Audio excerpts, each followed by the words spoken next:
gitu Oke, bang. benar sih. Benar, benar, benar. Karena emang trennya berubah ya. Sekarang sih Ya. airdrop kan juga mulai sulit ya, nggak beda gitu. Kalau misalkan 2020 ada yang kayak airdrop paste address doang, waktunya 30 menit jackpot. Sekarang mungkin udah nggak ada ya kayak gitu. Hmm, udah sebenarnya menurut gua bukan udah nggak ada, tetap ada, cuma ya mungkin kayak satu dari 1.000 proyek lah kayak gitu. Oke sih bener. Berarti dulunya anak airdrop juga ya, dan sekarang udah ninggalin airdrop apa masih airdropan juga bang? Sekarang untuk airdrop gua udah enggak sih gitu, kecuali yang mungkin kayak staking kayak gitu funding, karena itu menurut gua kayak ya udahlah daripada aset gua kayak didiamin doang ya udah kayak gitu. Untuk kayak yang tag sosial media, testnet gua udah apa ya, udah mengurangi lah karena enggak ini waktunya nggak ada gitu. Udah punya keluarga terus harus sama anak kayak gitu. Jadi mungkin kalau airdrop yang cuma parkir doang gitu. Oke bener. Kalau udah berkeluarga kita milih yang pasti-pasti aja berarti ya, Web3 karir itu juga pasti. Nah, Hmm. di sini gue lihat ini nih Bang, ada anak-anak Yubi juga nih yang join ya di antara sepuh-sepuh di sini ya.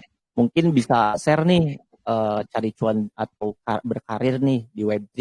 Ya peluang paling empuk tuh yang di mana aja atau gimana aja gitu untuk pemula kayak gini.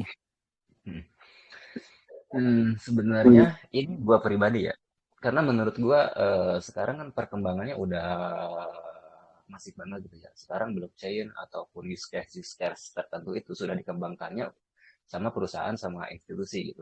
Nah, gue berpikir ke sana nanti mungkin yang paling banyak dibutuhkan itu on-chain analysis. Contoh use case-nya gini. Sekarang kita ke exchange dulu itu kan gak wajib KYC ya. Sekarang itu wajib KYC. Kenapa diwajibkan KYC? Karena ada regulasi yang namanya apa, anti money laundering dan terorisme gitu. Dari situ gue berpikir sekarang itu berarti permintaan untuk orang-orang yang bisa menganalisa transaksi anti money, apa, transaksi pencucian uang atau bukan akan banyak dibutuhkan. Makanya gue sekarang lagi belajar juga on-chain analysis gitu. Tapi sebenarnya gini bang, kalau untuk yang baru-baru join gitu, itu nggak harus fokus ke salah satu sektor gitu atau salah satu skill. Simpelnya gini, jadi gue itu pernah menghadiri acaranya Reku gitu. Om Robi kalau nggak salah waktu itu cuma ngasih tipsnya itu untuk orang-orang baru itu gini.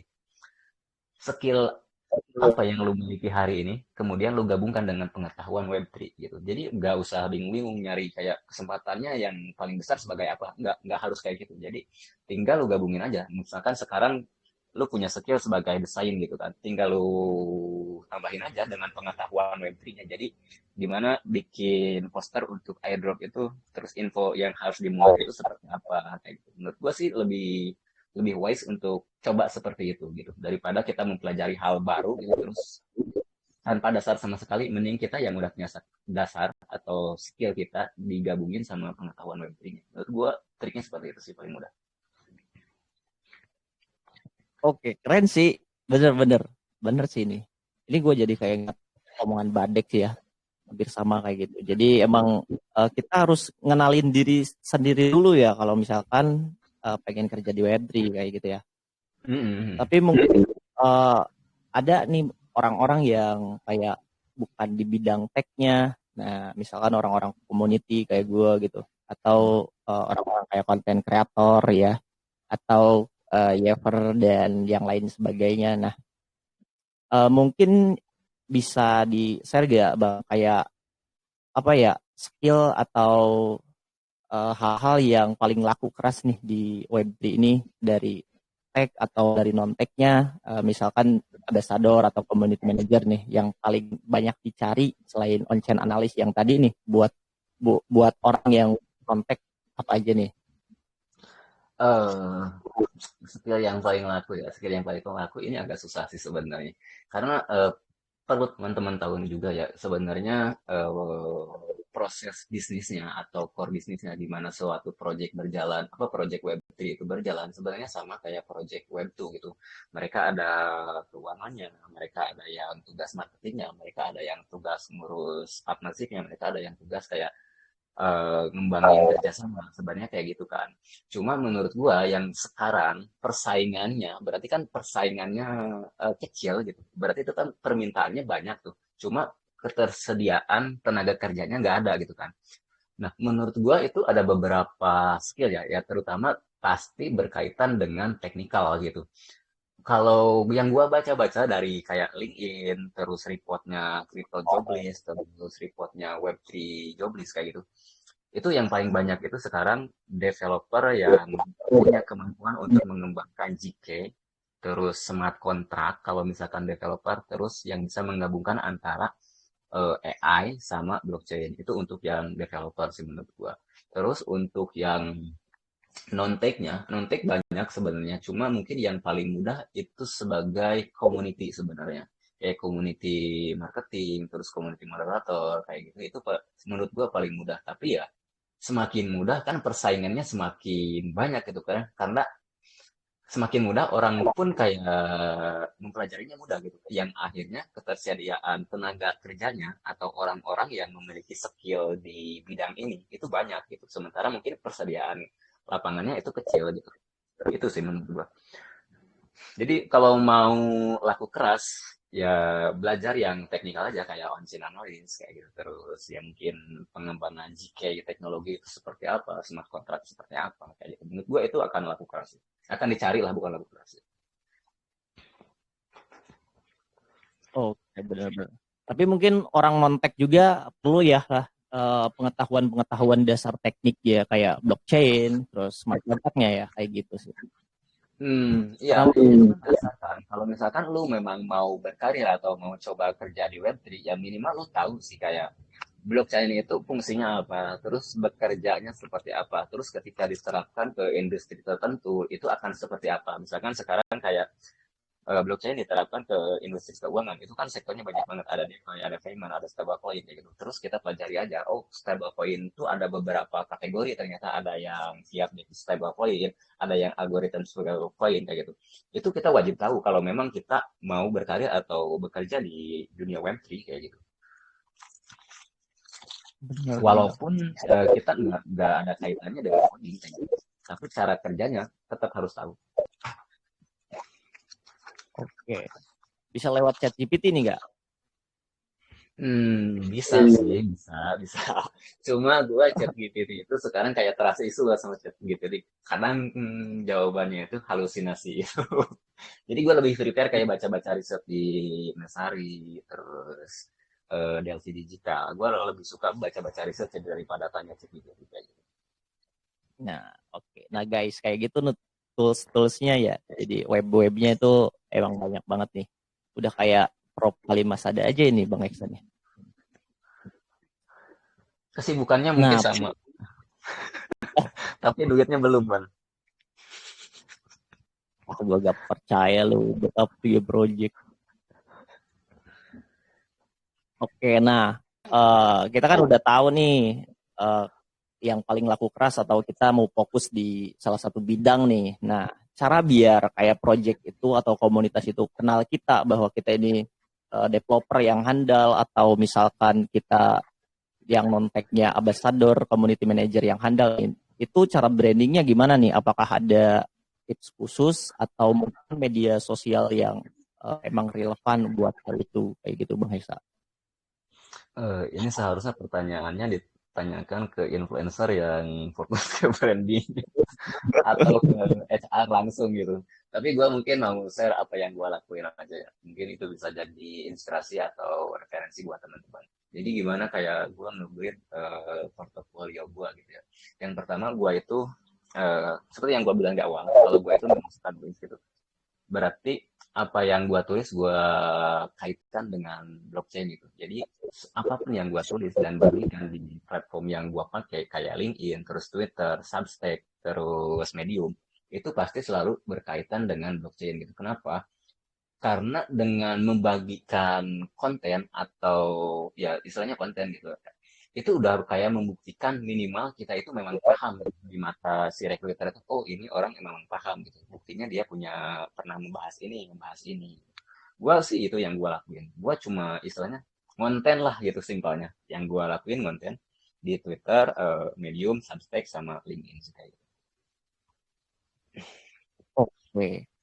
Itu untuk branding ya, berarti bisa lewat konten, bisa lewat kontennya kayak gimana nih? Apa bentuk video atau artikel nih biasanya Bang Eksa? Itu mungkin bisa disesuaikan dengan ketertarikan atau skill teman-teman ya. Tapi karena passion dan skill gue itu dinulis ya pasti gue itu kayak read terus artikel, research, report kayak gitu. Udah. Kalau gue kayak gitu. Benar-benar. Nah, kalau misalkan kita udah nih bikin konten, udah nge-yapping nih, apakah kita kalau apply itu nggak perlu maksudnya orang dalam gitu, Bang? Atau referensi gitu, jalur referensi menurut Bang Hexa itu penting nggak? Kalau misalkan kita cuma branding aja tanpa kenal seseorang atau developernya di project tertentu gitu, apakah emang worth it? Apakah emang bagus gitu kalau misalkan kita langsung apply, atau kita harus bangun networking dulu nih baru kita apply kayak gitu. Sebenarnya keduanya bagus, tapi mungkin chance yang punya network itu lebih besar dibanding yang enggak gitu. Atau chance orang yang punya istilahnya kenalan orang dalam, maka dia akan lebih besar untuk diterimanya gitu. Bahkan gua beberapa project pun yang gua handle sekarang, kecuali Algorand, itu gua direferensikan oleh teman-teman yang gua kenal gitu. Gua ketemu di saat amal kayak gini, terus di Express ataupun di offline event gitu. Gua dulu pertama gua masuk di istilahnya yang benar-benar kerja itu di Cryptocom kan. Di Cryptocom itu gua ketemu orang Cryptocomnya langsung pas kita ngobrolin suatu use case di Bitcoin Talk gitu. Dia nge-DM terus ya di gua ditawarin jadi translator untuk artikel mereka gitu. Terus yang Algorand, gua pun sebenarnya nggak pure-pure direkrut amat karena gua pernah ketemu sama si manajer akadnya gitu.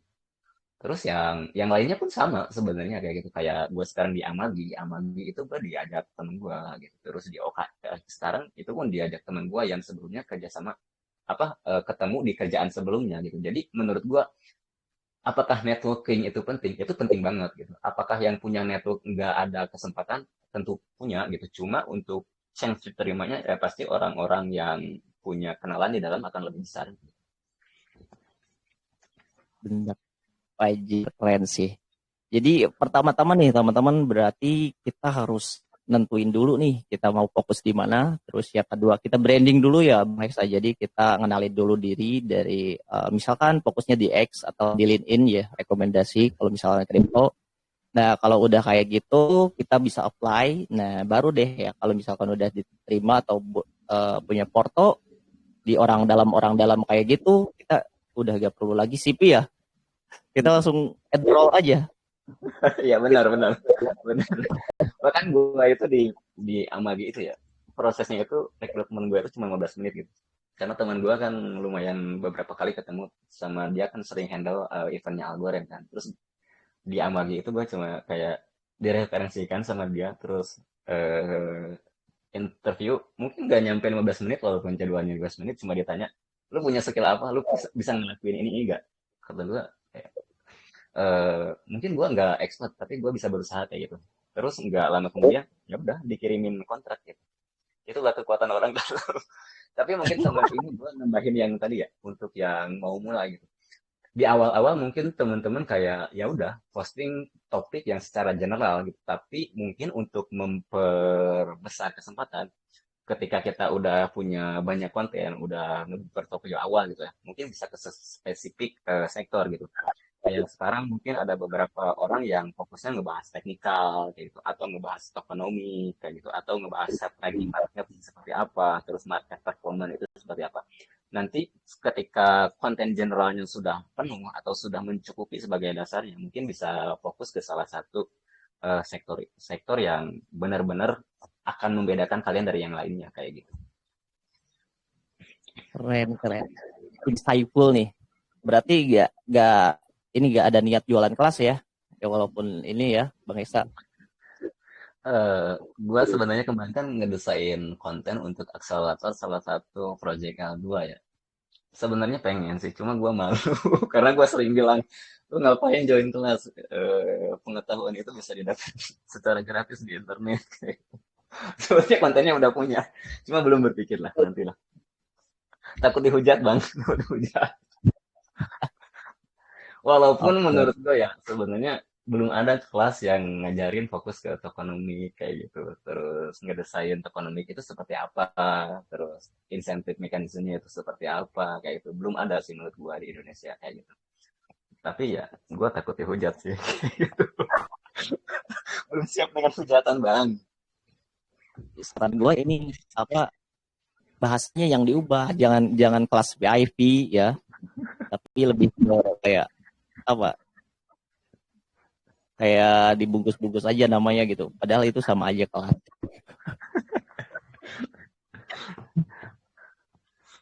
Oke, nah ngebahas tentang Web3 dan segala macamnya yang ada ya. Nah sekarang kan Bang Hexa mau bawa yang mana nih, mau bawa Algo, Oxy, apa ama gini? Bawa Algo Semua. berarti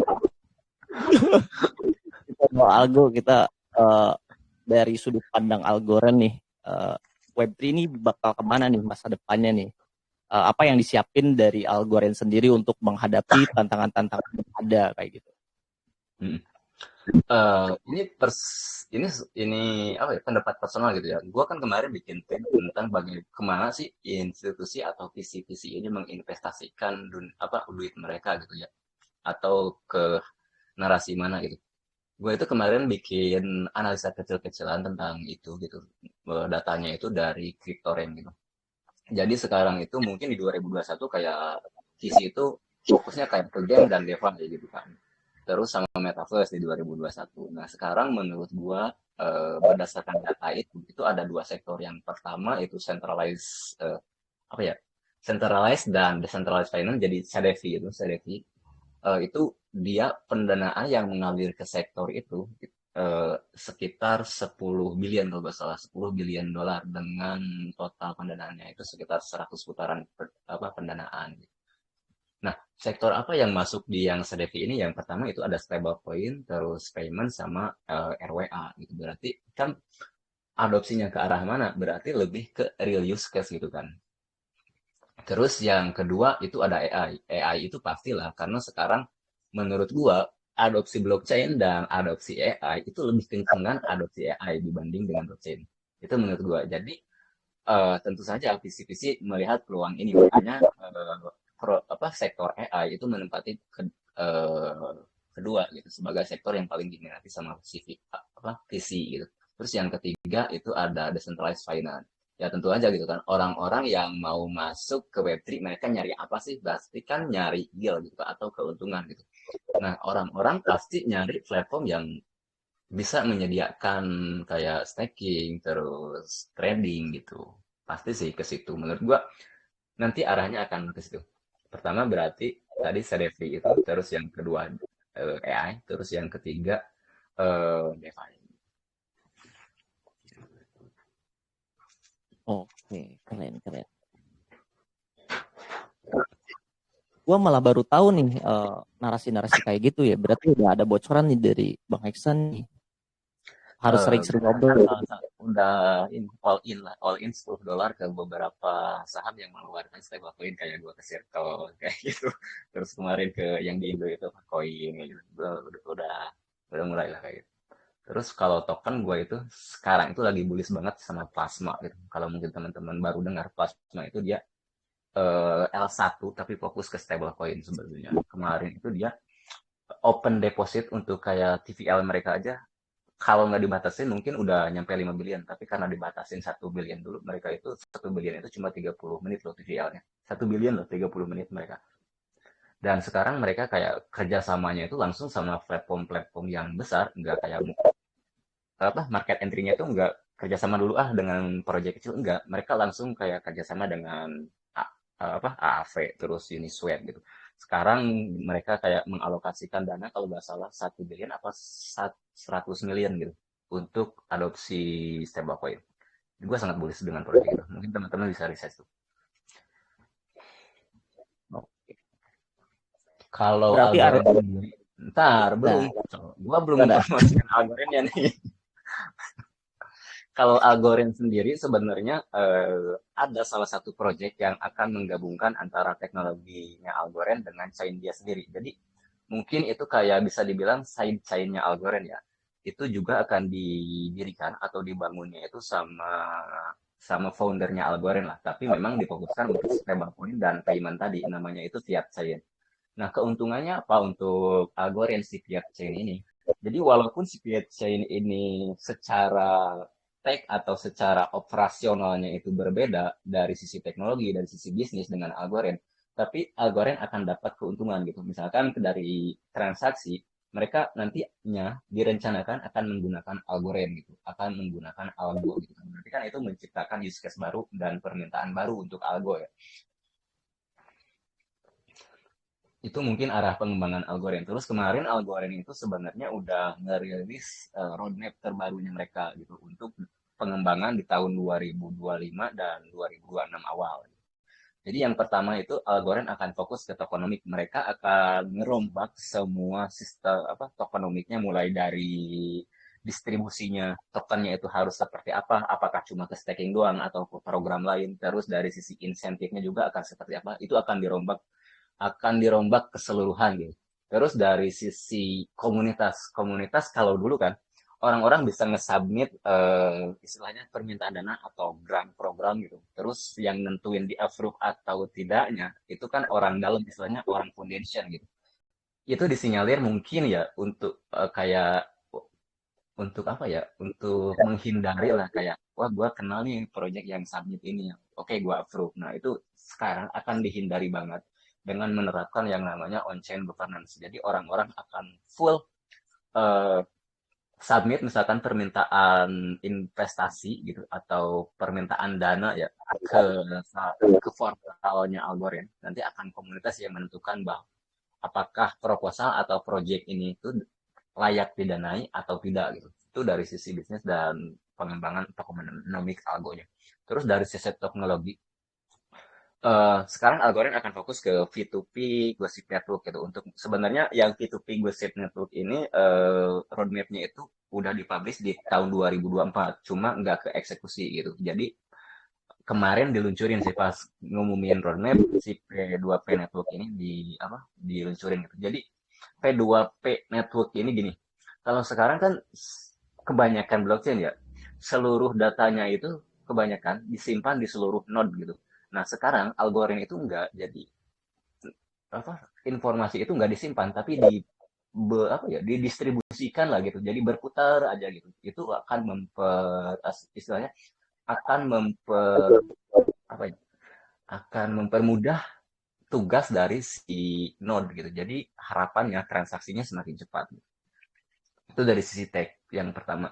Terus yang kedua, Algorand akan tetap fokus untuk mengembangkan ya teknologi anti kuantumnya dia gitu. Mungkin dulu kan cuma ke fondasinya doang atau ke core teknologinya Algorand.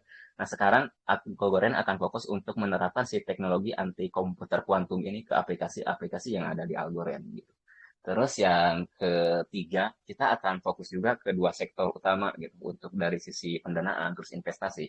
Itu yang pertama agentic AI, terus jadi agentic AI itu kayak mungkin AI yang bisa ngelakuin tugas kita tanpa campur tangan kita loh. Kayak subscription Netflix mungkin nanti akan secara otomatis dibayar oleh AI gitu kan. Kita akan fokus ke agentic AI sama tokenisasi stok dan real world asset gitu. Itu untuk yang use case-nya. Itu guys. Jadi untuk yang mau beli algo mungkin bisa baca-baca dulu roadmap Algorand di 2025 sama 2026. Oke. Nah, sekarang gue tahu lah alasan Algorand gak mau ngelepasin Bang Heksain ini. Karena gajinya murah ya. Murah. Gue denger sih kalau misalkan ini ya udah beberapa blockchain atau project yang fokus sekarang anti kuantum ya. Karena gue dengar ada 25% Bitcoin sendiri yang yang masih resiko terkena kuantum itu sih yang gue baca-baca kayak gitu. Kalau Algo sendiri emang kemarin juga gue lihat ada update ya, mereka jadi pembayaran di Iran ya pas internet mati ya. Sebenarnya use case gini guys. Jadi Algorand mungkin nggak kelihatan ya berita-berita besarnya, terus adopsi-adopsi besarnya di permukaan Web3 lah gitu. Tapi sebenarnya Algorand itu kan fokusnya mereka memang ke B2B sama B2G gitu, ke bisnis sama government gitu. Untuk use case sebenarnya banyak banget di Algorand itu banyak banget institusi bahkan negara yang menggunakan Algorand gitu. Yang pertama mungkin gue nggak hafal semua, tapi menurut gue ini cukup menarik untuk diketahui ya. Yang pertama itu menurut gue Hesabpay. Hesabpay itu salah satu aplikasi pembayaran di Afghanistan. Mungkin kalau di kita kayak mirip Dana atau OVO ya. Nah, mereka menggunakan teknologinya Algorand gitu dan orang-orang di sana memang pakai gitu. Dan menurut gue itu sangat unik. Kenapa? Mereka itu tanpa embel-embel airdrop, tanpa embel-embel token, tanpa embel-embel blockchain. Tapi salah satu transaksi atau layanan yang istilahnya bersumbangsi besar terhadap Algorand yaitu ada di Hesabpay. Volume pembayaran orang-orang di sana untuk yang pembayaran listrik itu bulanannya mencapai 40 juta dolar. 40 juta dolar loh ya. Itu nggak terdengar gitu. Bahkan padahal itu dibangun di atas Algorand. Terus yang kedua mungkin dalam skala negara itu ada sebenarnya Algorand itu sangat berkembang di Italia gitu. Jadi mungkin kalau di Italia itu kayak royalti, musik, dan lain-lain, itu sudah pakai blockchain-nya Algorand, guys. Sementara di kita masih ribut, kafe harus bayar royalti. Di Italia udah pakai blockchain untuk ngurus royalti kayak gitu, gitu. Terus Italia juga ngembangin yang namanya sistem pembayaran untuk apa ya istilahnya tuh euro mereka lah. Jadi European Central Bank atau ECB itu mereka kan sekarang lagi menganalisa atau mengeksplorasi gitu use case blockchain terhadap pembayaran dan settlement gitu di antara negara-negara ya, Uni Eropa. Nah, salah satu use case atau teknologi yang dikembangkannya itu dikembangkan sama Italia itu udah berhasil dicoba gitu sama 11 negara gitu. Bahkan untuk yang terakhir mereka kayak udahlah tinggal persetujuan presidennya ECB aja kayak gitu. Terus yang unik mungkin dari sisi stablecoin karena narasinya kan menurut gua sekarang akan ke arah sana. Itu sebenarnya ada salah satu stablecoin yang membedakan dia dengan yang lain. Itu ada Quantos. Quantos itu dia penerbit stablecoin, tapi stablecoin yang dia terbitkan itu berbeda. Apa bedanya? Jadi kalau misalkan teman-teman sekarang pakai USDT, USDC gitu kan, sebenarnya itu kan nggak bisa langsung digunakan sebagai alat pembayaran ya. Walaupun ada beberapa aplikasi kayak kartu atau yang lainnya gitu. Itu bisa di beberapa merchant gitu. Tapi di back end-nya itu mereka kan tetap ada full gitu. Yang swap dari USDT ke fiat mereka gitu kan untuk merchant. Nah, kalau si yang diterbitkan sama si Quantos ini namanya Eurokey gitu, Eurokey. Dia itu bisa langsung digunakan di 30 negara Eropa. Jadi legal dia digunakan gitu. Jadi si merchant yang nerima nggak harus ngejual ke fiat gitu. Memang itu udah fiat kayak gitu. Itu menurut gua use case ya yang unik di Algorand. Keren, keren. Ini lah gue baru tahu juga nih. Berarti gue mainnya kurang jauh nih. Harus sering-sering ngobrol sama Bang Heksa. Oke, ya, mungkin pertanyaan-pertanyaan gue udah cukup sih sampai di situ. Gue lihat dari grup chat nih banyak yang mau tanya. Ya mungkin teman-teman yang mau tanya bisa open mic aja. Nih, Bang Badex, Bang siapa nih? Bang Red Belly nih mau tanya boleh-boleh. Bang Peter Ipung, salam-salam dong. Kita udah lama ya ngobrol. Bang, pengen nanya dong, Bang. Boleh. Boleh. Yang bener lah nanya, Cok. Iya, serius. Oke, gue perkenalan dulu kali ya. Gue udah kenal, Bang. Gue udah kenal. Teman-teman kenalin gue apa sih Hadi Badek. Asal gue dari Baduy Luar, ya keseharian gue keliling jualan madu. Nah, gue denger Bang Heksa itu kayak networking di industri Web3 itu penting banget ya kan, Bang?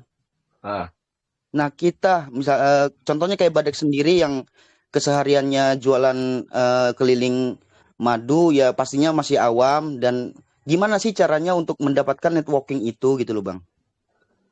Gitu aja sih, Bang. Thank you ya. BTW kita tenggaan loh Bang. Jadi kalau misalkan ke Sukabumi, nanti bisa kabarin gua biar kita kumpul di Sukabumi. Mungkin dari sisi networking ya, sebenarnya ada dua cara. Mungkin dari pertama kita lakuin secara online dulu gitu. Secara online itu gimana? Gua biasanya dulu gitu ya yang gua lakuin.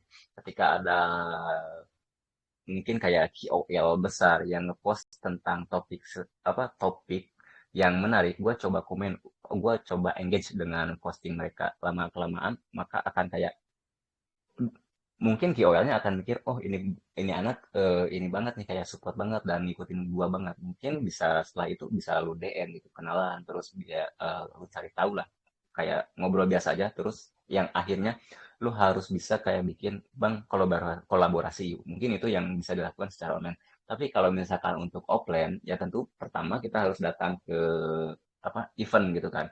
Tapi ya tantangannya ketika kita datang ke event untuk pertama kali, kita pasti ngerasa canggung gitu. Apalagi nggak ada yang dikenal. Gua pun sama sebenarnya Bang seperti itu. Ketika gua datang pertama kali ke offline event, kayak gua anak tiri gitu. Diam pun kayak di pojokan gitu, nggak ada yang nanya.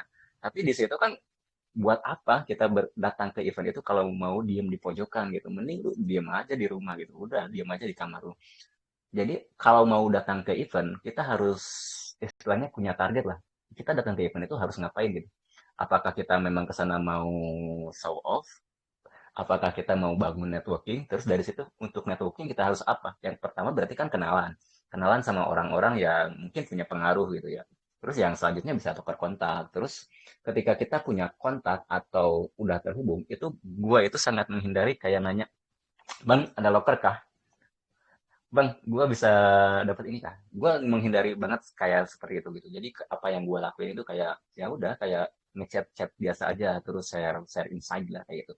Kalau memang dia ngerasa insight yang kita bagikan ke dia itu berguna, ataupun dia insight yang dia bagikan berguna untuk kita, dia akan coba kayak ya udah kita collab aja, atau gue punya kesempatan nih buat lu kayak gitu. Karena dari obrolan kita sebelumnya kayaknya lu punya skill di bidang ini deh gitu. Itu terjadi banget sama gue gitu. Yang gue sekarang kerja yang ekonomi itu seperti itu kayak gitu.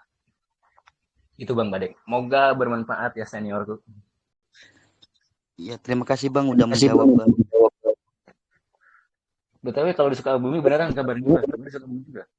Kenapa? Kalau di Sukabumi kabarin gue. Lu suka aja kan ya?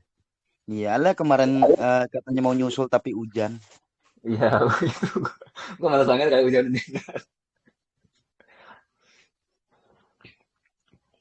Oke. Tapi bener sih itu ya. Kalau misalkan ada yang tiba-tiba DM bang, loker bang, agak risih juga ya. Bener-bener. Gue sekarang kan lagi bangun akun baru kan yang di blog 62 itu. Gue itu coba komen di beberapa post, terus kayak ya mau kritik mau negatif gitu. Tapi kebanyakan yang gue lakuin itu kayak bertanya ataupun negatif. Karena itu tuh kayak gimana ya?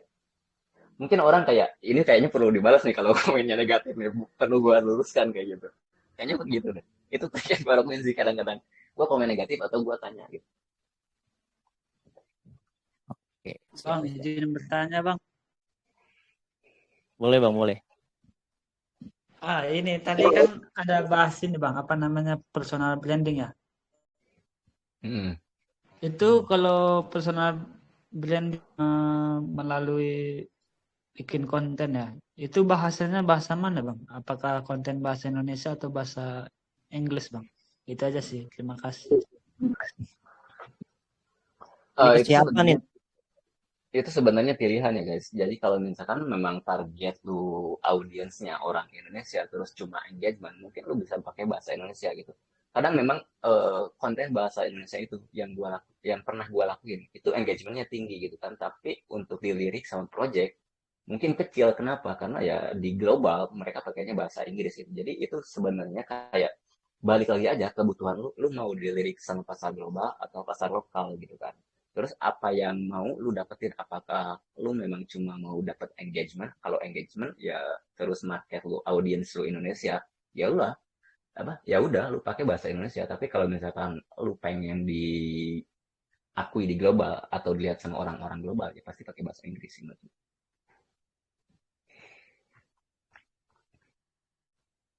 Gue nggak tahu sih ya, Gue nggak karena tahu. kan apa ketika orang luar ngelihat post bahasa Indonesia, apakah mereka akan melihat translate gitu? Kayak kita lihat ngepost bahasa Inggris gitu, translate gitu. Gue nggak tahu soal itu. Jadi kalau misalkan targetnya memang global, ya harus bahasa Inggris. Oke Bang, makasih Bang. Oke bang. Benar-benar. Ini ada yang nanya lagi nggak nih? Nah, Bang Yogi, bawa open mic langsung aja kalau mau nanya nih. Halo, Assalamualaikum, selamat malam semuanya. Selamat malam. Aduh, lama gue nggak belajar bahasa Inggris sama. Halo Bang Eksa, Bang Hari. Halo Bang, apa kabar? Alhamdulillah baik. Jadi mungkin pertanyaan saya simpel sih Bang. Eh, ini pertanyaan buat Algoran ya. Karena Bang Eksa sendiri kerja di Algoran ya, jadi salah satu tim di Algoran. Gimana rencana dari Algoran ada gak untuk ngikuti flow meta Yeping sekarang? Siapa tahu Algoran mau buat campaign segitu nyediain pool reward untuk Yepers sekarang. Karena kan sekarang ini salah satu peluang untuk developer menarik banyak user, ya kan? Dari user sendiri peluang untuk nge-build personal branding. Jadi seperti itu. Gimana Bang? Sebenarnya kayak Yaping gitu atau platform InfoFi kayak gitu sebenarnya maksudnya ke use case kan gitu. Untuk dari sisi pengembangan, Algorand tentu tidak akan memfokuskan diri untuk mengembangkan platform InfoFi. Itu menurut gua sangat-sangat tidak mungkin untuk Algorand untuk mengembangkan itu. Kenapa? Karena ya Algorand bukan platform InfoFi gitu. Nggak akan mengikuti hype itu. Terus yang kedua, Algorand itu pernah gua saranin untuk menjalankan campaign di Kaito gitu. Dan apa jawaban mereka? Jadi jawabannya gini, yang kita butuhkan itu sekarang bukan lagi awareness. Mungkin awareness memang diperlukan, gitu, tapi nggak sebesar kebutuhan awareness sama project baru gitu. Kenapa project baru luncurin campaign di Kaito? Karena mereka butuh awareness gitu. Sementara kita itu butuh adoption gitu. Kata algoritma seperti itu. Lalu gimana cara kita istilahnya mendorong adopsi untuk algoritma itu? Yang pertama ya tentu kita pertama menentukan targetnya dulu siapa. Berarti kan developer, terus user gitu kan. Nah, programnya pun berbeda yang didekatkan yang diterapkan sama algoritma bukan lagi kayak listing di platform InfoFi atau seperti itu ya. Jadi sekarang algoritma lebih fokus kayak bikin Web3 masterclass di mana di sana kita ngajarin orang-orang tech dan non tech untuk kayak level up lah gitu pengetahuan mereka tentang blockchain kayak gitu. Terus yang kedua ada hackathon. Hackathon pasti fokus ke developer gitu kan. Terus ada akselerator di mana nanti kita kayak support use case baru terutama yang belum ada di Algorand. Biasanya seperti itu Bang. Jadi untuk InfoFi apakah Algorand akan ke sana? Menurut gua itu sangat tidak mungkin untuk Algorand akan ke sana. Jadi fokusnya akan seperti yang gua bilang tadi untuk use case agentic AI sama payment. Berarti lebih narik user-user yang terlibat di teknisnya ya Bang ya? Nggak juga ke teknis sebenarnya. Justru kita pengennya itu non Web3 gitu. Makanya kita ada salah satu inovasi yang namanya itu Intermezzo. Jadi Intermezzo itu nanti fokusnya itu untuk menyederhanakan UI Web3 yang sangat rumit gitu. Misalkan di creating wallet ya atau membuat wallet. Dulu kan kita bikin wallet itu harus kayak backup wallet gitu kan. Backup private key atau seed phrase-nya gitu kan. Nah, sekarang Algorand akan coba mengeliminasi itu dengan cuma menggunakan biometrik dan ataupun sosial login kayak Google ataupun Twitter. Terus yang kedua dari sisi kayak konfirmasi juga kita akan coba lebih lebih simpel lah gitu. Kalau sekarang kan kita ketika mau konfirmasi transaksi ada muncul pop up, terus kita baca lagi persetujuannya gitu. Terus kita klik lagi, pokoknya Ya Algorand use akan case itu ya. hmm, Oke siap, sudah terjawab sih. Jadi penasaran aja Algoran mau ngikut meta Yeping nggak? Soalnya ini kan untuk project lain kesempatan besar gitu. hmm, hmm. Tapi ya itu seperti yang gue bilang Algorand lebih butuh adoption bukan awareness ya. Oke siap. Oke bro, pertanyaannya keren-keren nih. Adakah dari teman-teman yang mau tanya nih, mumpung ada Mas Heksa, karena apa? Karena lokal kripto bayarnya mahal. Boleh, Jangan boleh. lupa royal. Ini kan di record nih, royaltinya jangan lupa nih buat lagi. Halo, halo, halo. Halo masuk. Wih, ada Om Jopri nih kayaknya suaranya gue kenal saking seringnya dengar suara Om. Gue ikutin lo. Kalau kalau Algorand, soalnya gue gondok sama Algorand gue. Gimana Nih, gimana Bang Bang? Eka, aku mau nanya. Kan kalau tadi kan bicara tentang stable coin, Mm-mm. ya kan? Nah, kalau withdraw dari Pera Wallet ke exchange itu memang murah. Hmm. Terus tapi kalau dari Binance itu mahal banget deh. $1 bos. Mm-mm. Nah itu bagaimana tuh? Aku belum cek sih kalau ke exchange lain sih. Tapi Mm-mm. kalau dari Binance itu kena $1 gitu, tinggi banget gitu. Mm-mm. Dibandingkan dengan jaringan yang lainnya. Kira-kira ada penjelasannya nggak? Gue paham, gue nangkep pertanyaan lu Bang. Gue nangkep pertanyaan lu. Jadi kenapa misalkan beberapa exchange menerapkan biaya yang berbeda gitu kan? Itu sebenarnya balik lagi ke exchange guys. Jadi kalau misalkan untuk biaya transaksi jaringan sendiri itu di Algorand kan sangat murah banget ya 0,0001 algo atau sekitar Rp4 kalau misalkan harga sekarang ya satu kali transaksinya gitu. Tapi kenapa ada exchange yang menerapkan biaya mungkin lebih besar dibandingkan jaringan yang lain gitu? Nah, menurut gue itu kembali lagi ke exchange-nya sebenarnya. Apakah itu didasari sama bisnis mereka ataupun integrasinya yang memang sulit gitu untuk mereka. Karena gue lihat dari beberapa platform itu memang berbeda. Mungkin kayak gaya dari MMC, MXC itu lebih murah dibanding dengan Binance gitu. Itu kan berarti keputusan dari masing-masing exchange gitu ya. Dan menurut gue itu sangat dipengaruhi sama bisnis mereka sih menurut gue. Jadi kayak gimana ya bilangnya? Kayak lu WD USDT terus USDC gitu, jaringan BNB di Binance. Itu akan lebih murah. Kenapa? Karena ya Binance atau Binance Smart Chain dikembangkan sama Binance. Tentu saja mereka akan akan melakukan suatu inisiatif yang bisa memperbanyak transaksinya gitu, terutama ya terkait stablecoin ini. Menurut gua gitu sih Bang kalau untuk itu. Tapi ya balik lagi kalau misalkan transaksi dasar di Algorand itu sangat murah. Kurang negosiasi kali. Binance-nya. Tolonglah. Nah, itu nanti dijawab sama Binance kenapa gua harus mempromosikan Algo. Kan gua juga punya Binance Smart Chain gitu. Soalnya jaringan yang lain bisa gitu loh. Baik. Mahal itu anggurannya doang $1. Hmm. Kan lumayan di rokok sebungkus. Oke, oke. Nanti gua coba coba kasih laporan nih ke orang-orang yang tag atau yang Iya enggak masalah gini Kang Eksa. Kalau aku lihat cuman Algorand doang yang paling tinggi. hmm, Selain dari itu ya, selain dari Tether ya, hmm. Ethereum. Nah, baru keduanya itu Algorand. Hmm. Itu. Oke, mungkin nanti gua coba sampaikan Bang ke tim Algo gitu. Banyak yang protes gitu terkait biaya withdraw di exchange nih. Kayak gitu. Padahal WD Algorandnya sendiri murah loh. Tapi nggak tahu ya kalau stablecoin-nya di mahal. Iya enggak kalau dari Perawat iya gua akui kan cuma 0,01 murah memang.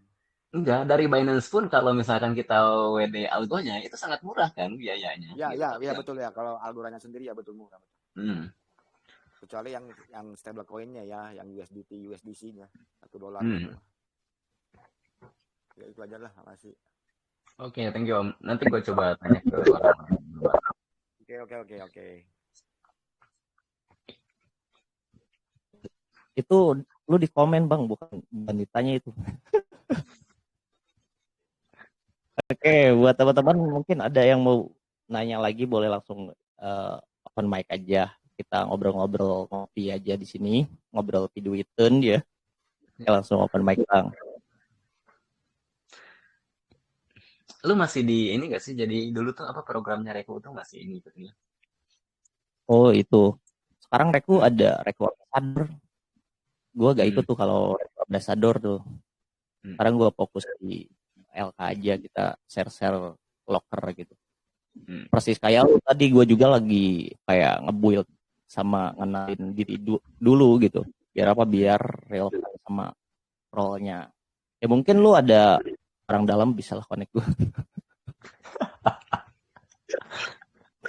Nanti Iya, pekerjaannya sebelum gua lempar ke lu, gua buat dulu. Kalau misalkan gua nggak keterima lah, baru gua lempar. itu kebiasaan lu aja. Itu tuh ada job yang gue share tuh yang baru tuh yang kreator jadi moderator tuh ya, walaupun gajinya kecil tapi itu gampang tuh sebenarnya jadi moderator doang, paling ya ping 8 jam sehari kayak kerja di pabrik. Tapi Nah mungkin yang ini ada istilahnya insentifnya kecil itu sebagai bisa ini sih, bisa apa ya, bisa digas gitu. Terutama untuk yang belum punya portfolio itu menurut gua bonus gitu. Karena gua dulu sendiri dulu itu nggak dibayar gitu di project apa gua lupa yang nggak dibayar itu. Oh, dulu itu ada yang namanya the checks. Jadi the check exchange. Terus sama satu lagi gua lupa apa gitu. Gua itu nggak dibayar sama mereka. Apa translatein.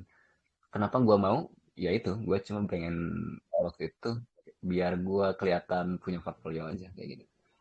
Kalau sekarang ada yang Moderator itu nawarin bikin seller, budgetnya berapa sih bang? moderator kok kurang tahu ya. Mungkin 300 ya normalnya, tapi gua lihat kalau India lebih murah gua. Bahkan gua sakit hati waktu itu gua di project Open Ocean kalau nggak salah. Gua itu interview sama orang India gitu. Orang India mau dibayar sebulan itu $70. Kampret kata gua tolak sebenarnya kayak gitu $70.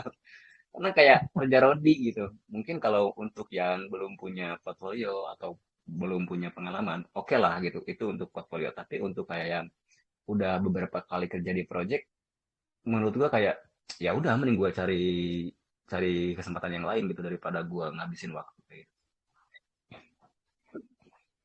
bener-bener gue kalau volunteer aja nyari yang apa yang proyeknya gede kayak numpang nama sih kita ya, kayak nebeng nama gitu kita ikut gede kayak gitu sih. Nah ini juga ada Bang Jihan, Bang Hayden nih, Web3 expert juga nih. Bang Jihan udah jadi ambassador Node of S aja ini nih. Ya mungkin ada yang mau ditanyakan Bang, silakan. Atau Bang mau nanya menyampaikan. lagi boleh nggak? Nggak apa-apa. Boleh, kita diskusi sampai pagi pokoknya. Untuk Ya, balik apa sih nggak boleh? Bang, Waduh, Bang Hexa, Bang Heri, kenalin nama gua Hadi. Keseharian gua jualan helm di pasar tradisional. Gua mau nanya nih sama Bang Hexa nih. Bang Hexa kan udah lama di industri Web3. Nah, Bang Hexa setuju nggak dengan statement Web3 never sleep? Nah, kalau misalkan setuju, kenapa itu bisa terjadi, Bang? Terima kasih. Web3 never sleep ya. Gua setuju dan nggak setuju gitu. Setujunya apa?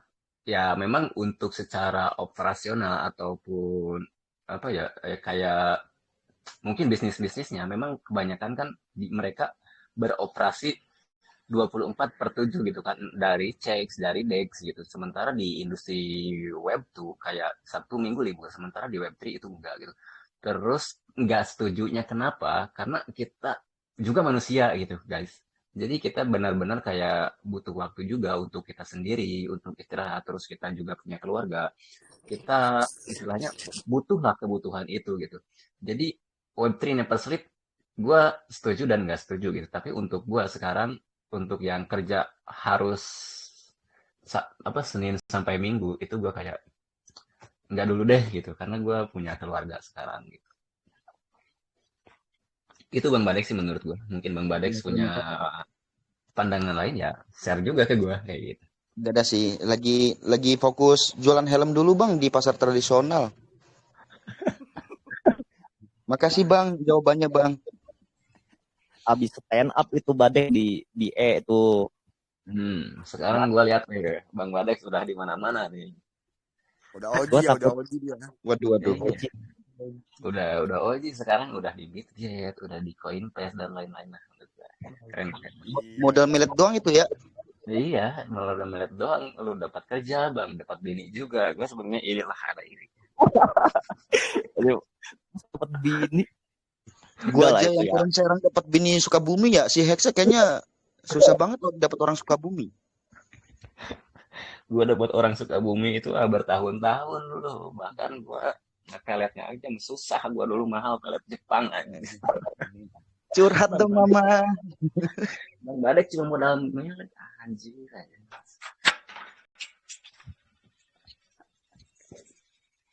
Gimana Dek, udah puas gak Dek pertanyaan lu nih? Puas. Memang Bang Heksa ini jago banget loh. Kita harus akui teman-teman. Dia sepuh dari segala sepuh di industri Web3 ini teman-teman. Enggak juga guys, itu belum. cuma Pak Hadi Badek rendah portfolionya itu. aja sebenarnya gitu kan. Bang, lu pegang berapa project sekarang, Bang? Dan dibayar itu pakai token atau stablecoin?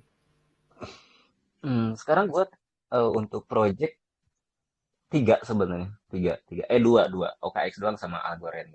Tapi lagi nyari-nyari, gue pengen coba ke project yang lain gitu. Karena gue mulai jenuh sebenarnya di Algorand udah 6 tahun, banjir gitu, kayak udah bosan gitu di Algo. Jadi sebenarnya pengen coba cari juga kesempatan lain, tapi lagi apa ya, pertimbangin dulu lah. Takutnya gini, gue ninggalin yang udah pasti di Algorand, terus ketika gue pindah lah gitu, terus malah kayak mungkin cuma 2 bulan gitu gue ditendang. Gue lagi lagi coba bikin apa ya istilahnya, skill gue yang nggak bisa, mungkin dalam waktu bentar nggak bakal diganti sama orang. Makanya gue lagi belajar object analysis. Terus Udah. untuk bayar sebenarnya di Algo itu gue dibayarnya pakai Algo, cuma diestimasikan ke dalam bentuk dolar kayak gitu. Terus untuk di OKX dan Amagi pasti pakainya USDC. Udah disayang banget tuh Bang sama founder Algorand. Bahkan gue mungkin satu angkatan sama foundernya Algorand, karena sekarang buat boardnya atau orang-orang yang di atasnya itu udah orang-orang baru semua.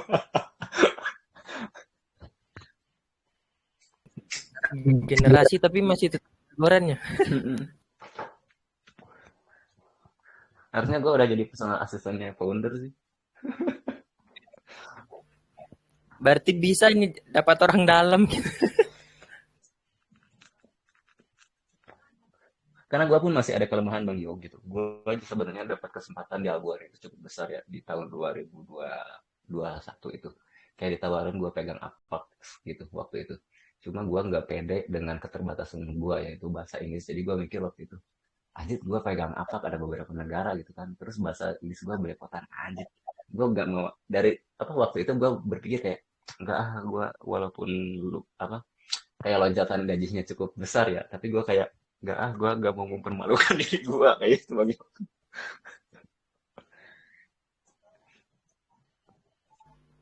Tapi bagus kok udah pernah kita.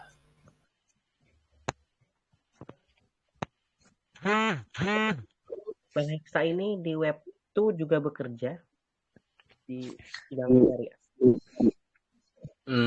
Di web tuh udah full enggak sih dari 2019 aku kayak ya udah pengen full web 3 gitu. Tapi ada beberapa sih yang apa ya bantu-bantu gitu lah. Bantu-bantu adik usaha gitu ada. Ada juga sempat buka bengkel walaupun bangkrut ya. Jadi kalau untuk bekerja di perusahaan lain mungkin enggak sih.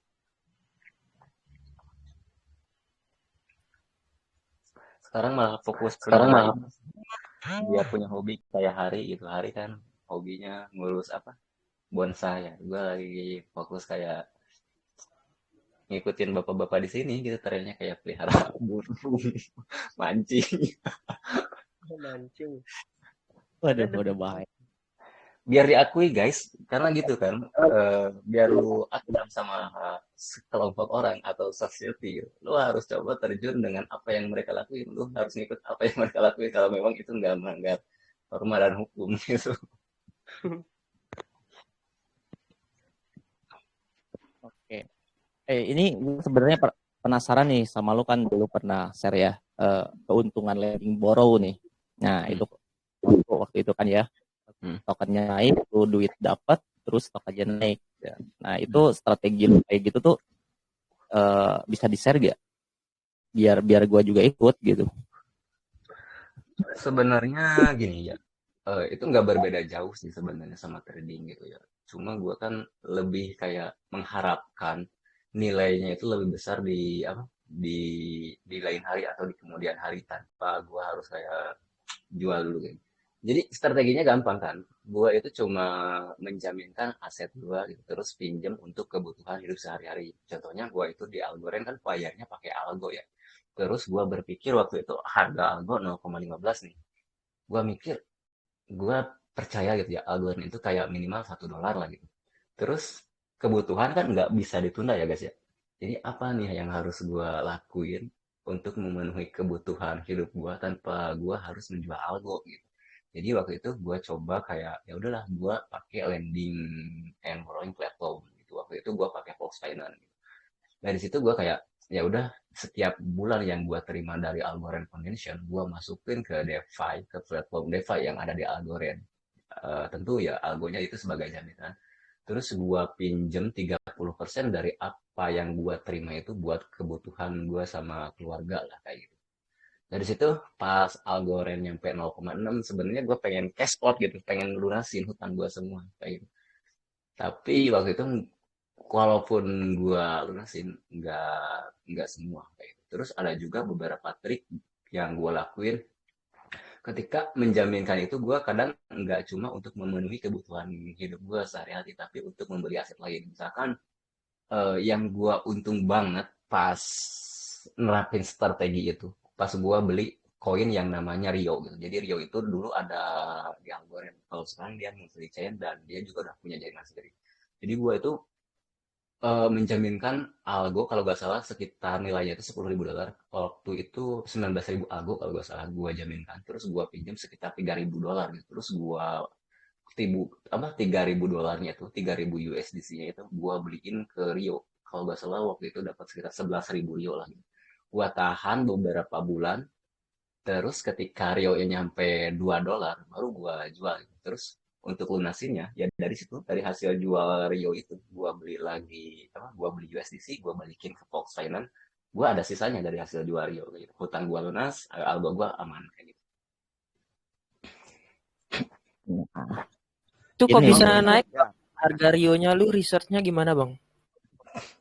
Sebenarnya mereka kan project lama sebenarnya bang di Algorand jadi awalnya gua cuma kayak eh, karena mereka narasinya kan RWA ya RWA dari awal mereka memang real world asset tokenization gitu kan dulu itu harganya sangat murah banget bahkan gue biarin walau dulu tapi kemarin itu ketika muncul narasi RWA gitu ya udahlah gue masuk apa kayak kenapa nggak gue support juga nih project yang ada di Algo kayak gitu terus gue lihat-lihat mereka juga lini bisnisnya bagus itu yang pertama mereka kayak tokenisasi computing power jadi mereka punya side mining sendiri untuk Bitcoin terus mereka ada tokenisasi gold juga terus mereka ada tokenisasi stok dan satu lagi apa gue lupa uranium atau apa gitu jadi menurut gue kayaknya ini cocok nih project ini sama narasinya waktu itu langsung gue beli kayak gitu. Gokil. Kang Eksa, Jadi aku ini dia nanya nih Ah, apa-apa. ini kan Kang Eksa kan udah di OKX ya. hmm. Nah, misalnya nih ada lagi nih tawaran ataupun lowongan dicek yang dicek juga, akankah ngedaftar juga atau tidak? Itu tergantung sih tergantung gue kadang kalau misalkan ada apa ya project yang menawarkan istilahnya project di sektor yang sama menawarkan kesempatan gitu ya gue biasanya melihat yang pertama orang yang nawarinnya itu siapa gitu terus gue lihat orang-orangnya itu nyaman gak sih untuk gue kayak gitu gue pun sebenarnya waktu sebelum OKX ada salah satu X yang luar juga yang apa yang nerima gitu tapi kenapa gue pilih OKX karena yang nawarinnya itu gue pernah kerja bareng di Binance gitu dan gue ngerasa kayak oh ini orang kayak support banget lah untuk diajak kerja sama emang enak banget kayak gitu terus kalau misalkan sekarang ada yang nawarin OKX pertama gue akan lihat oh, apa selain OKX itu orangnya siapa yang nawarin terus salary-nya berapa kalau misalkan keduanya cocok ya gaskan gitu loh. Tapi kalau gitu berarti direlakan ya, karena ada kayak apa? Kayak aturan-aturan kan kalau misalkan exchange gitu. Jadi gak bisa sembarangan double job gitu kan. Kalau biasanya gitu project itu nggak boleh lu kerja di sektor yang sama misalkan gue algoritma terus gue mau kerja lagi di project A1, nanti lu nggak etis, nanti lu sendiri akan ngerasa gak etis gitu. Kayak mungkin waktu ini minggu ini gue ama dengan lokal crypto nih promosiin Algorand, terus karena gue kerja di project A1 lain, minggu depan gue ama dengan komunitas lain, gue kayak promosiin project sebelah, gue kayak ngerasa gak etis sebenarnya kayak gitu. Tapi mungkin ada beberapa platform yang mengizinkan gitu. Oh, jadi tinggal tergantung Tapi beberapa pribadinya kalau yang masing-masing aja Indonesia gitu ya. agak sulit ya. Tapi kalau Jadi kan, perusahaan Indonesia agak sulit bang, dari beberapa platform yang gua Indonesia juga, kayak dari SEC, dari DeFi pun mereka kayak lu harus ngelepas gitu biar fokus. Menurut gua kayak kenapa gitu harus lepas ya, kalau misalkan tanggung jawab sama responsibility lu atau KPI lu itu tercapai, karena kayak gitu. Kalau di Indonesia agak sulit sih untuk kayak kerja di multiple company kayak gitu. kalau di OKS ada perjanjian kerja kah? Gimana? Kalau di OKS ada perjanjian kerja nggak? Ada. Jadi misalnya maksud aku begini, Kang Eksa, Hmm. eh, ada sementara orang mengatakan ya kalau nggak ada perjanjiannya kenapa tidak gitu loh Hmm. melamar di pekerjaan dengan narasi yang sama. Tapi kalau menurut aku sih Hmm. kayaknya nggak etis, kan ada konflik interest berarti kan kalau kayak begitu kan. Iya gitu kan. Tapi menurut gua yang istilahnya yang profesional, platform yang profesional itu akan selalu ngasih lu kontrak dan perjanjian gitu, Bang. Nah kalau misalnya gini Kang Eksa, aku lanjut ya. Kalau Hmm. tidak ada nih perjanjian kerja seperti mereka-mereka yang menerima dengan narasi yang sama, itu Hmm. akan menjadi penilaian nggak buat di proyek yang lamanya gitu, yang jadi udah diterima kerja gitu. Hmm. Terus ketahuan nih, oh lu kerja juga nih yang sama nih, akan jadi penilaian juga nggak itu? Kalau misalkan nggak ada perjanjian, harusnya kita istilahnya bebas lah gitu. Gua kan pernah kerja sebagai moderator di beberapa project, Bang ya. Nah, untuk yang moderator yang istilahnya gua punya pengalaman di situ, itu untuk moderator kalau dulu ya, gak tahu kalau sekarang itu nggak ada perjanjian, makanya gue bisa kayak pegang 8 project waktu itu. Itu kembali lagi sih ke pertama ya perjanjian apakah ada dan enggak. Terus kalau yang kedua kita ngerasa etis atau enggak kayak gitu. Karena waktu itu gue kerja di One Click Five sama satu lagi Open Ocean gitu. Jadi walaupun gue jalani keduanya, tapi ketika gue mempromosikan kayak di Twitter, di artikel kayak gitu, itu kayak ngerasa "Ih, kayak gak etis deh gue ngelakuin ini kayak gitu." Mungkin seperti itu sih Bang, pandangan gue. Oh jadi kalaupun ketahuan nggak ada masalah untuk proyek yang lamanya ya, atau terserah yang Iya, perusahaan yang lamanya nggak ada mau gimana masalah nanti. sih untuk dari berdasarkan pengalamanku ya. Mungkin mereka juga sadar karena nggak ada kontrak gitu. Walaupun hitungannya tetap gaji gitu loh, diterimanya gitu, bukan Iya, iya. volunteer ataupun ambasador. Cuma nggak Hmm, ada, memang tidak ada perjanjian kontrak. iya. Tapi Oh, mungkin ketika lu ketika dikomplain kenapa lu kerja juga di project ini, ya karena nggak ada kontrak gitu. Coba saya minta kontrak kayak gitu. Mungkin bisa seperti itu.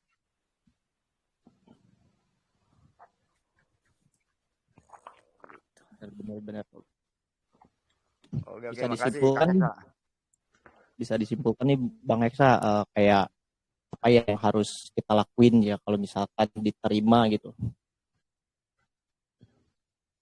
Lu pasti kan Iya. riset nih proyeknya, kalau misalkan mau ngejob nih, mereka Hmm. nawarin apa, terus harus apa. Nah, biasanya lu negosiasinya kayak gimana? Atau lu menghindari proyek yang ada aturan ini gitu. Ada gak? Gua menghindari sebenarnya kayak lebih ke ini sih gua kalau tim kerja kayak gitu kan. Karena gue itu nggak pernah kayak asal nge-fly gitu. Minimal gue itu pernah kayak join komunitasnya dan tahu lah gimana orang-orang di dalamnya gitu. Itu yang pertama sih kayak kalau gue seperti itu. Jadi untuk pertimbangan mungkin maksud lu negosiasi apa nih? Ya dari negosiasi gaji atau job desk, itu kan ada ya kayak kerjaan yang lu harus install apps-nya, terus harus cobain kayak gitu. Itu Hmm. kan kita juga khawatir kalau misalkan si project-nya itu gak begitu besar gitu. Takutnya Hmm. kena malware atau gimana. Nah, itu lu risetnya kayak gimana? Ya, misalkan lu tadi udah filter ya, karena lu join dulu komunitasnya, lu riset dulu projectnya. Nah, buat kita-kita nih yang asal apply, karena kan di loker crypto nggak selalu safe ya, nggak selalu safety gitu. Kadang gua juga share job-job yang deep gitu, job-job di belakang layar yang lumayan gelap gitu. Nah, ada gak dari lu agar kita ini aman gitu? Oke. Dan gua pun pernah sebenarnya hampir kena scam, guys. Mungkin di tahun ini sih sebenarnya. Jadi waktu itu gue di reach out sama scammer. Dia ngaku-ngaku itu dari Pantera Capital. Dan gue itu udah sangat menghindari scammer ini gitu. Jadi waktu itu dia nge-DM di Twitter, terus lanjut ke Telegram gitu ya. Terus dia minta jadwal interview lah gitu. Terus dia langsung kirim link gitu kan. Karena gue untuk meyakinkan apakah dia ini memang dari Pantera Capital atau bukan, gua minta dia untuk link invitation untuk interviewnya itu mereka kirimkan via email yang berkaitan atau domainnya Pantara Capital gitu. Nah waktu itu gue kayak mirip gitu emailnya itu, padahal ada salah satu huruf yang diganti yaitu I dengan L kecil, hampir dua gitu.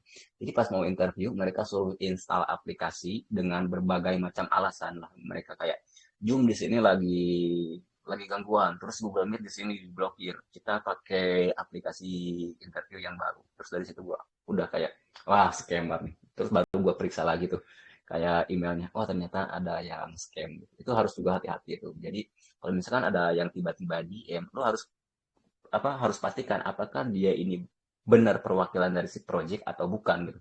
Nah salah satu caranya yaitu pertama, sekarang di Twitter itu ada checkmark untuk ada yang namanya affiliate ya, affiliation gitu. Gua gak tahu. Jadi ada orang yang terafiliasi dengan project tertentu itu mereka dapat logo gitu. Terus yang kedua ya, lu coba minta mereka untuk kirim invitation-nya itu via official emailnya gitu. Itu tuh untuk salah satu menghindari scam gitu. Terus yang kedua untuk yang minta install aplikasi, jujur gue sangat menghindari kerjaan-kerjaan yang harus install aplikasi, apalagi di awal belum ada deal, belum ada apa.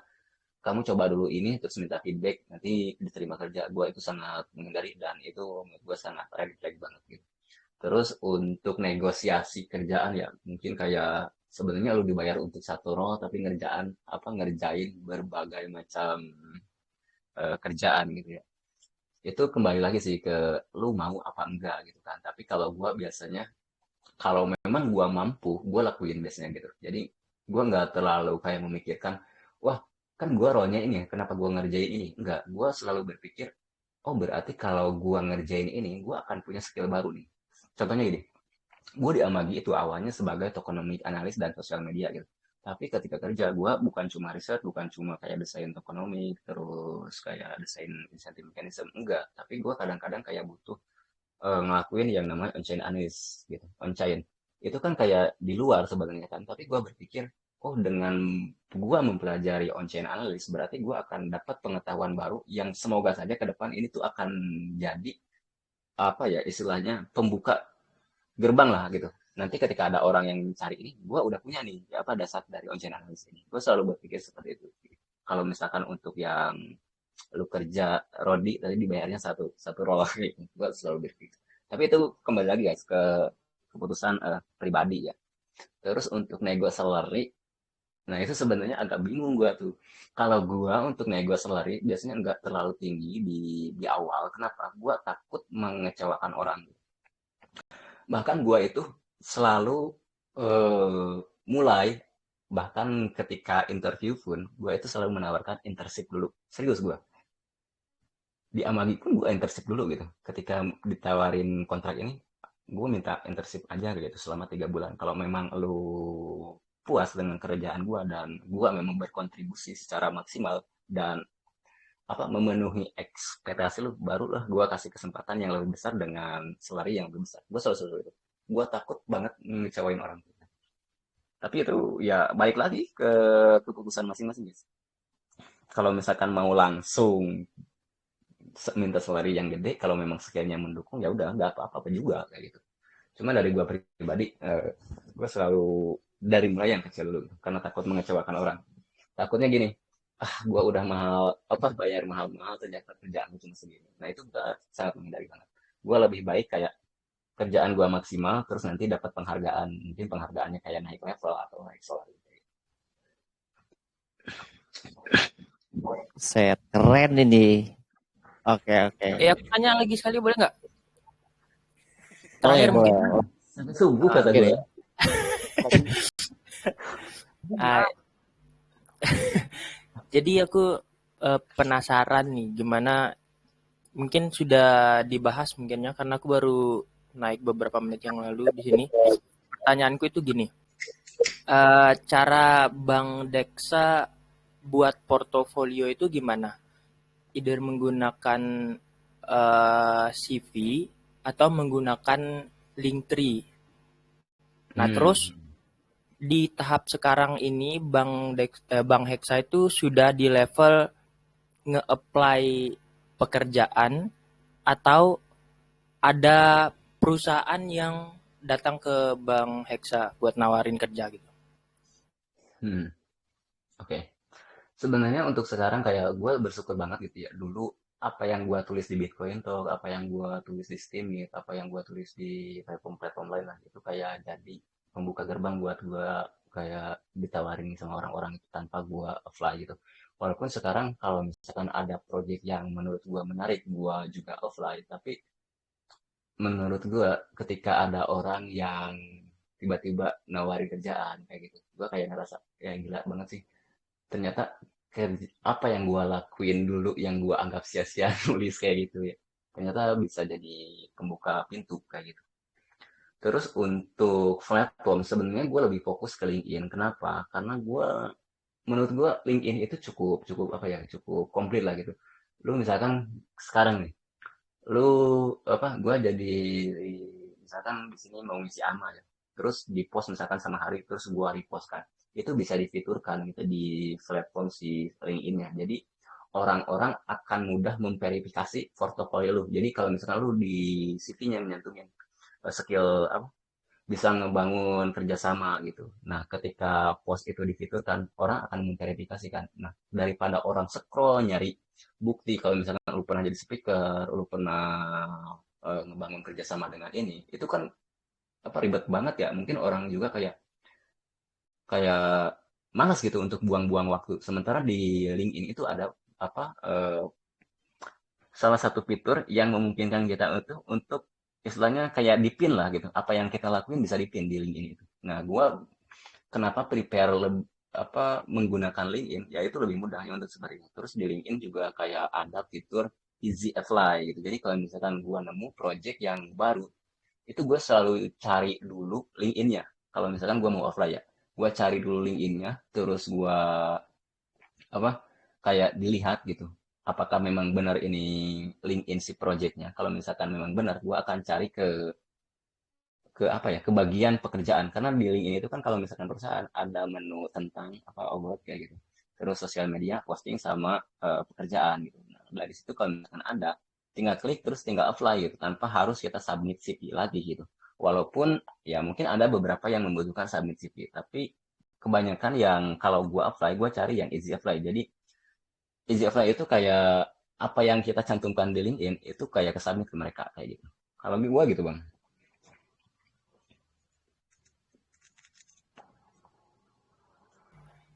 Keren. Thank you Bang, thank you. Mungkin setelah ini bakalan aku coba di LinkedIn nge-build. Ya, sekarang itu kan banyak banget institusi ya yang nyari, dan mereka itu pasti punya LinkedIn. Jadi menurut gua sangat positif sih untuk bikin portfolio di LinkedIn selain di X kayak gitu.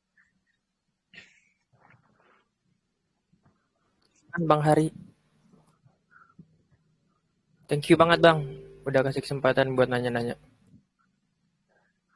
Mungkin lu bisa coba lihat yang punya gua yang LinkedIn. Gue soalnya udah ada ya, LinkedIn. Jadi gue Boleh itu dong kirim Bang, beberapa soalnya post. aku itu trust isu buat nge-build portofolio dari dulu, serius.